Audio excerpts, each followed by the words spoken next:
Rodica Levici, născută pe 3 aprilie 1963 în România. Viața ei, dragilor, a fost un adevărat carusel.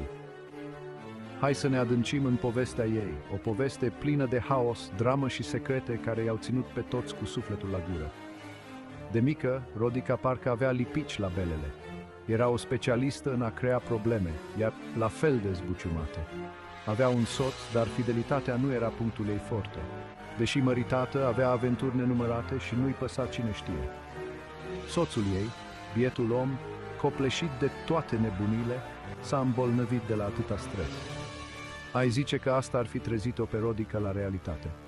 Dar nu, ea a continuat pe drumul ei, fără să-i pese de haosul pe care îl crea. S-a oprit la aventuri.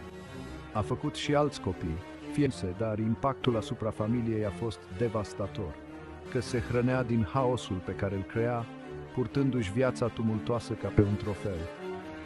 Unul dintre mult putem influența viețile celor din jur. Viața ei, plină de minciuni și haos, a lăsat o amprentă adâncă asupra familiei. Până la urmă, povestea Rodicai Levici nu e doar despre viața tumultoasă, îi afectează pe cei dragi. Salut tuturor! Astăzi vă prezint o dramă reală incredibilă, greu de crezut. E povestea cum Rodica Levici a transformat viața Cameliei Radulea într-un coșmar. Așa că luați loc și haideți să descoperim împreună această poveste înfiorătoare. Rodica Levici s-a născut pe 3 aprilie 1963 în România.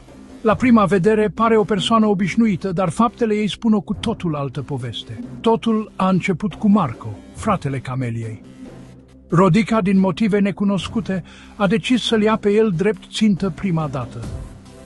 A început să răspândească zvonuri, făcându-i pe oameni să creadă că Marco era instabil mental. Impactul?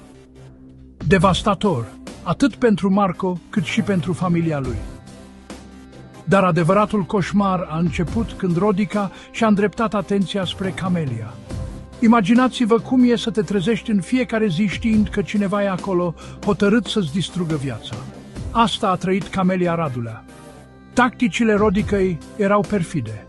Nu doar răspândea minciuni, ci manipula situații și oameni, întorcând lumea Cameliei cu susul în jos. Prietenii și vecinii au început să se distanțeze, crezând că Camelia își pierde mințile. Izolarea era de nesuportat. Fiecare mișcare a Cameliei era analizată și interpretată greșit. Fiecare cuvânt rostit era folosit